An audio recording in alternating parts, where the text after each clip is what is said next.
Hello বন্ধুরা, তো দেখো আজ আমি করতে চলেছি লেবু মাখা। তো মাকে বললাম লেবুটাকে একটু কেটে দাও। তো মা লেবুটাকে কেটে দিল। কেটে দেওয়ার পরে ধুয়ে নিলাম, কলা পাতাটাও ধুয়ে নিলাম, নিয়ে লেবুটাকে ভালোভাবে ছাড়িয়ে কলা পাতাতে রাখলাম। রাখার পরে ওর খোসাগুলোকে ছাড়িয়ে কলা পাতাটা ধুয়ে তারপরে দানাগুলোকে আলাদা করে লেবুটাকে কলা পাতাতে রাখলাম। রেখে ওতে নুন, লঙ্কা গুঁড়ো, একটু গোটা লঙ্কার গুঁড়ো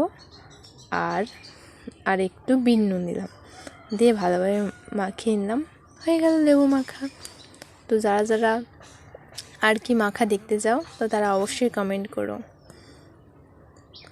তো বলতে ভুলো না কিন্তু যে লেবু মাখা খেতে কার কার ভালো লাগে।